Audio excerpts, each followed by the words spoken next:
पण कशाला पैसे पाहिजे तर डायरेक्ट मागा ना तुम्ही. माझं नाव कशाला सांगायचं. बहुत बहुत स्वागत है आज के इस बातें मुलाकातें कार्यक्रम में। जी, नमस्कार। नमस्कार, कैसे हैं आप? जी, बहुत अच्छा हूँ। जी, जी, जी। तेजपाल जी, मैं चाहूँगा कि आप थोड़ा-सा अपने परिवार के बारे में और अपने एरिया के बारे में बताइए जहाँ पर आप पार्षद बने हुए हैं? जी।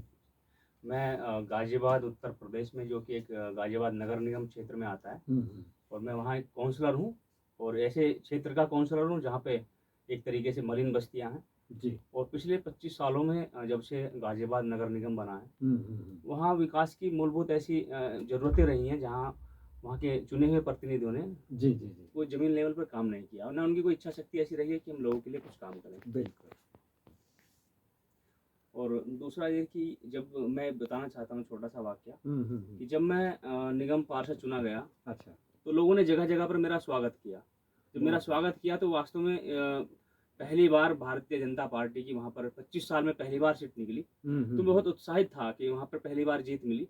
लेकिन साथ-साथ मुझे एक चिंता भी हो गई कि बिल्कुल। जब बहुत लोगों ने मेरा स्वागत किया, लगभग सैकड़ों जगह मेरा स्वागत हुआ, तो मुझे ये लगा कि इन लोगों ने मेरा स्वागत किसी काम की इच्छा से किया है, मतलब वो मेरे से कुछ चाहते थे। हुँ, हुँ, तो मैं हुँ। बहुत चिंता में घिर गया कि इतनी जीत की खुशी मेरी है, लेकिन अब मैं इनकी जो उम्मीदें हैं मुझसे जुड़ी हुई हैं वो कि पूरा मेरा कर स्वागत कर रहे हैं, गले में माला डाल रहे हैं, ढोल बजा रहे हैं, तो इनकी सारी उम्मीदों को मैं कैसे पूरा कर सकता हूँ? क्योंकि एक पार्षद की 5 साल की निधि ज़्यादा से ज़्यादा 2 करोड़ हो सकती है। हुँ। तो फिर सच बताऊँ तो मैं बहुत चिंता में घिर गया, जो जीत की खुशी थी वो एक उदासी में तब्दील हो गई। तो लेकिन फिर मैं चूँकि ब्रह्मा कुमारी से बहुत पहले से जुड़ा हुआ हूँ, मेरे यहाँ एक ब्रह्मा कुमारी सेवा केंद्र है। जी। मैंने वहाँ जाकर के इंचार्ज बहन से ये समस्या बताई कि दीदी, मैं जीत की खुशी में बहुत खुश था, हुँ। लेकिन जब मैंने देखा कि लोगों की मुझसे बहुत ज़्यादा उम्मीदें हैं और वो मेरा स्वागत कर रहे हैं, तो जी, मुझे भी जी। कुछ ना कुछ उन्हें देना पड़ेगा। हुँ। तो फिर मैंने दीदी से को अपनी समस्या बताई, तो उन्होंने कहा कि जब सब कुछ भगवान ने दिया है आपको, ये खुशी भगवान ने दी है, तो आप क्यों ना अपनी सारी चिंताएँ भगवान को ही सौंप दो, वो जो करेगा अच्छा करेगा। तो मैंने फिर भगवान के यानी कि वहाँ पर आश्रम में बाबा के कमरे में गया और लगभग 1 घंटे तक मैं कमरे में रहा शांति में। तो मैंने बाबा को सारी बातें बता दी और मैंने उनसे कहा कि अब ये जो भी लोगों की जो मेरे प्रति इच्छाएँ हैं, जो भावनाएँ मेरे से जुड़ गई हैं, अब जी, इनको जी। आप ही पूरा कराओगे। तो यकीन मानना कि घंटे में मैं ऐसे महावीर जैसे हनुमान उड़ा था संजीवनी लाने के लिए, उसी हुँ, प्रकार हुँ। मुझ में कैसी हिम्मत आई, कैसा चमत्कार हुआ। फिर मैंने इतनी लंबी रेस लगाई कि आज गाज़ियाबाद नगर निगम में, मेरे गाज़ियाबाद में 100 वार्ड हैं।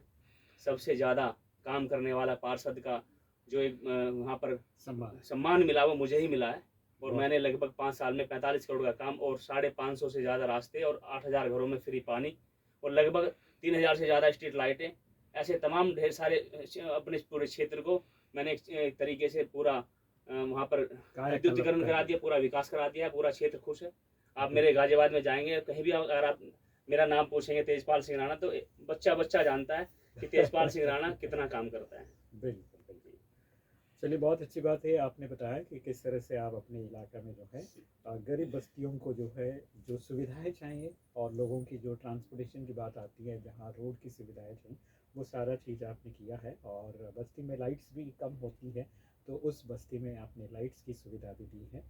तो आइए आगे बढ़ते हैं और मैं चाहूँगा कि आप इस राजनीति के क्षेत्र में कैसे आना हुआ आपका, थोड़ा-सा वो बताइए। आपका जी, क्या पहले से इच्छा था या फिर आप कुछ ऐसा संयोग बना और आप बने? जी। ये सही आपने कहा कि एक संयोग मात्र था। जी, जी। मेरा मूलतः जो घर है, जहाँ मेरा जन्म स्थान, वो मेरठ है और मेरठ से मैं पढ़ कर के भाई के पास गाज़ियाबाद आया। हुँ। तो वहाँ जब मैं आया तो मैंने देखा कि वहाँ लोगों की छोटी-छोटी ज़रूरतें होती थी। तो कोई ध्यान नहीं देता था क्योंकि हमारे यहाँ के एमएलए, एमपी लोगों की पकड़ से बहुत दूर थे। हुँ। लोग उन तक नहीं पहुँच पाते थे। तो मुझे लगा कि क्यों ना इनकी छोटी-छोटी समस्याओं को मैं सुन लूँ और इनके काम आऊँ। वो हुँ। काम आने की का जो मेरा नेचर था, धीरे-धीरे मुझे पता ही नहीं चला कि मैं कब लोगों के मन पर चढ़ गया। फिर कब लोगों ने मुझे ये इच्छा जताई कि मैं यहाँ से लोकल चुनाव लड़ूँ। मैं धीरे-धीरे उसमें जो आया, मैंने 2006 में इलेक्शन लड़ा। हुँ। भले ही मैं हारा, लेकिन हिम्मत नहीं हारी। 2012 में मैंने एमएलए लड़ा, हुँ। उसमें भी मैं हारा, लेकिन फिर भी हिम्मत नहीं हारी। और 2017 में भाजपा ने मुझे टिकट दिया हुँ। काउंसिलर का और मैं अच्छी वोटों से जीता और मैं फिर उन्हीं के अनुकूल, उनकी इच्छाओं की पूर्ति करते हुए मैं उनकी उम्मीदों को पूरा कर पाया। बहुत बढ़िया, बहुत बढ़िया। तो चलिए आगे बढ़ते हैं और मैं चाहूँगा जिस क्षेत्र में आप हैं वहाँ पर टूरिज़्म वाली कौन-कौन सी चीज़ें हैं? थोड़ा-सा देखने लायक चीज़ें अगर आबू से गुजरात से कुछ लोग अगर आपका गाज़ियाबाद देखना चाहते हैं तो वहाँ ऐसी क्या चीज़ें हैं जो उनको आप दिखाना चाहेंगे, बताना चाहेंगे? ये देखिए गाजियाबाद उत्तर प्रदेश की दूसरी राजधानी, आर्थिक राजधानी बताया जाता है और गाजियाबाद से लगी हुई हमारी राष्ट्रीय राजधानी दिल्ली भी है।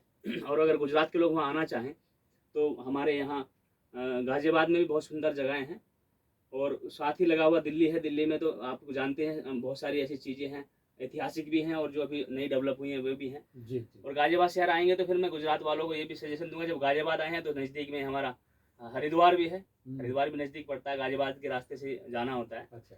और उत्तर प्रदेश अपने आप में एक बहुत ही प्राचीन ऐतिहासिक जगह है और ऐसा पूरा यानी कि गाजियाबाद में ऐसा कोई ऐतिहासिक जगह है, मंदिर वगैरह कुछ ऐसा? हाँ, गाजियाबाद में दासना देवी का मंदिर है, गाजियाबाद में स्थित है। और हमारे यहाँ दुधेश्वर नाथ मंदिर है जहाँ पर लोगों की बहुत सारी मनोकामनाएं पूर्ण होती हैं। अच्छा। गाजियाबाद आए तो दुधेश्वर नाथ मंदिर जरूर देखें।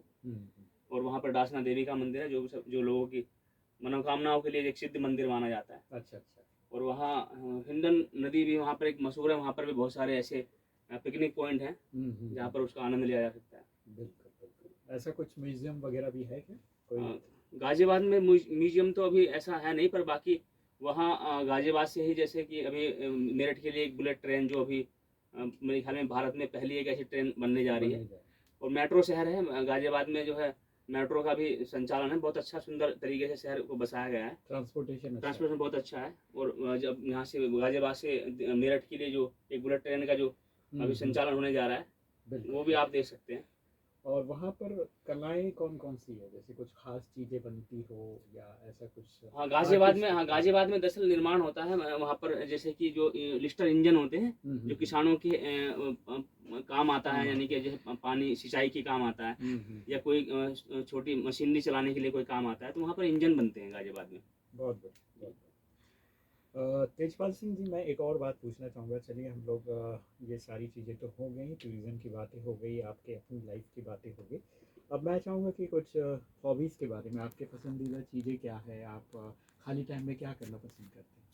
देखिए मेरी हॉबी सच बताऊं तो टाइम तो, अब जो राजनीतिक जीवन है ये कमर्शियल जीवन है, इसमें 5 साल के लिए जो मैंने एक शपथ ग्रहण की थी कि मैं लोगों के काम आऊँगा और मैं अपने इस जो मैं पद ग्रहण कर रहा हूँ अपने कर्तव्य का बड़ी ईमानदारी के साथ निर्वहन करूँगा। जी।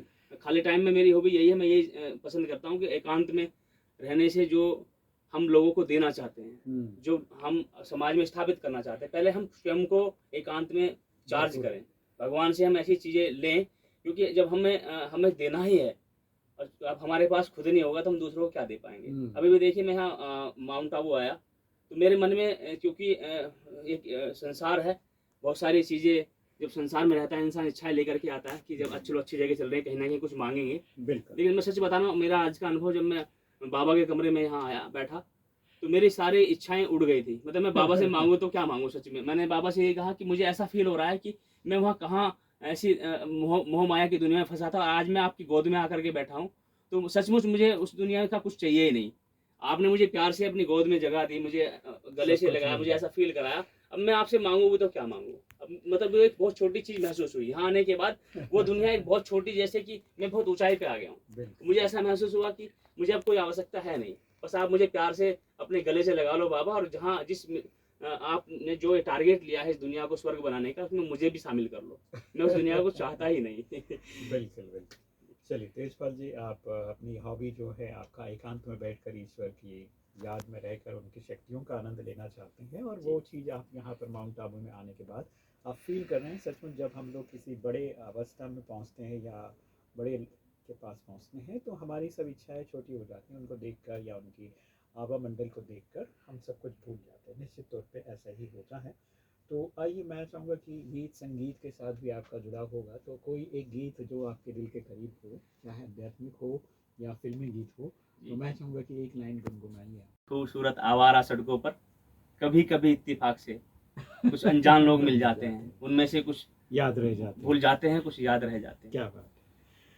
तो चलिए दोस्तों, बहुत ही प्यारा सा गीत आपने याद कराया है, और मुझे लगता है कि हमारे तेजपाल जी जो है आध्यात्मिक चीज़ों को ज़्यादा पसंद करते हैं और आप एकांत में रहना पसंद करते हैं, और बहुत ही प्यारा सा गीत भी याद कराया उन्होंने। और इसके साथ में मैं चाहूँगा कि एक संदेश के रूप में आप आपको राजस्थान और गुजरात के बहुत सारे लोग सुन रहे हैं, उन सभी के लिए एक संदेश या एक मैसेज क्या देना चाहेंगे आप? मेरा सभी के लिए एक संदेश है, क्योंकि मैं भी एक पारिवारिक व्यक्ति हूँ, और मैं चाहता हूँ कि जिस प्रकार मैंने ये देखा है कि कहीं न कहीं परिवार में हमारे बच्चों को जो इस वक़्त के अनुसार चाहिए, वो है एक अच्छे संस्कार। पहले मैंने देखा कि हमारे नाना-नानी, दादा-दादियाँ हमें कहानियाँ सुनाते थे, हम कॉमिक्स पढ़ते थे। तो हमारा वो मतलब हमें वो विजुअलाइज़ करा देते थे, जो चीज़ें हम उनके मुख द्वारा कहानियाँ सुनते थे, या हम कॉमिक्स सुनते थे, या कोई भी ऐसी चीज़ें हम सुनने में आती, तो हम उस चीज़ को विजुअलाइज़ करके वो चीज़ें हम सीन क्रिएट कर लेते थे। अभी क्या है कि बच्चों के पास बहुत सारे आधुनिक उपकरण हैं, मोबाइल हैं, गैजेट हैं, टीवी हैं, उसमें बच्चे इन्वॉल्व होते हैं। लेकिन मैंने ये पाया कि कहीं न कहीं हमें अगर नए भारत का निर्माण करना है, तो हमें अपने बच्चों के अंदर चरित्र का निर्माण करना पड़ेगा। मेरा ये मैसेज है कि बच्चों को आधुनिक बनाएँ, बच्चों को सारी सुविधाएँ उपलब्ध कराएँ, लेकिन साथ-साथ वही पुराने जो हमारे दादा-दादियाँ और नाना-नानी हैं, आप उनको घर में ज़रूर स्थान दें। उनको सम्मान करें, उनको रखें, उनको वृद्धा आश्रम तक ना पहुँचाएँ प्लीज़। बच्चों को वो उस माहौल क्रिएट आज भी करें, उससे अपने माँ-बाप की भी सेवा होगी, और बच्चों को दादा-दादी भी मिलेंगे, नाना-नानी भी मिलेंगे। मेरा संदेश है कि बड़ों का सम्मान करें और उनको सेव रखें, कि ताकि हमारे बच्चों को आने वाली जो समय है उसमें अच्छे संस्कार होगा, उनका सृजन हो सके, और आगे भी वो अपने आने वाली पीढ़ी को वो सब दे सके जो हम उनको आज दे रहे हैं। जी। शुक्रिया, बहुत ही प्यारा सा जो संदेश है आपने दिया है, और आशा करता हूँ हमारे जो आज की नई पीढ़ी है उनके पास सुख सुविधा के बहुत सारे साधन आ जाते हैं, लेकिन कहीं ना कहीं वो संस्कार या दादी नानी का जो प्यार है वो उससे वंचित रह जी। जाते हैं। और मुझे लगता है कि आप एक बात बताना चाह रहे थे कि जो इमेजिनेशन है, जो विचार है, जैसे दादी से हम लोग कहानी सुनते हैं तो निश्चित तौर पे हम अपने कहानी को सुनते सुनते हम उस दुनिया में पहुंच जाते जी, थे। जी, वो जो जी। विजुअलाइजेशन वाली बात आती है वो शायद आज के बच्चों में नहीं है, नहीं। क्योंकि आज हम मोबाइल से सब कुछ देख लेते हैं, तो वो उनकी जो क्रिएटिविटी है, उनकी जो इमेजिनेशन है, जी, कहीं ना कहीं वो कम हो रही कम है। इस हो रही वजह से जो है बच्चे जो है लड़ाई झगड़ा वो बहुत ज़्यादा जो है है। जी। छोटी बातों में परेशान हो जाते हैं, क्योंकि उनका विजन या विजुअलाइजेशन की ताकत जो है कमज़ोर पड़ जाती है। तो चलिए, बहुत ही अच्छा संदेश आपने दिया है, और इसी के साथ हम लोग चाहेंगे इजाज़त, और फिर एक बार फिर से तेजपाल जी बहुत बहुत शुभकामनाएं, आपको मंगल कामनाएं करते हैं आपके अच्छे काम के लिए, और आने वाले समय में भी आप जो चाहते हैं वो पूरा हो जल्दी से, ऐसी शुभ आशा के साथ फिर मिलते हैं अगली कड़ी में। तब तक आप बने रहिए हमारे साथ। और दोस्तों, आज जो आपने तेजपाल जी को सुना और किस तरह से उन्होंने काम किया है वो देख सकते हैं, सुन सकते हैं आप। और मैं चाहूँगा कि आपको जो बातें उनकी अच्छी लगी हो तो कुछ चीज़ें आप अपने लाइफ में भी अप्लाई ज़रूर करें और संदेश को ज़रूर याद रखें। इन्हीं शुभ आशाओं के साथ आप बहुत अच्छा फील करते हुए अपने कार्य को करें, क्योंकि कर्म ही पूजा कहा जाता है। तो अच्छे मन से, अच्छे विचारों से जब आप कर्म करते हैं तो वही आपकी पूजा बन जाती है। तो मेडिटेशन आपको कर्म को पूजा बनाने में हेल्प करता है, इसलिए ध्यान धारणाएं भी करें, एकांत में वास करें, ताकि आपको जिस तरह से तेजपाल जी शक्ति ले रहे हैं आपको भी वैसी शक्ति मिले और अच्छा काम करें।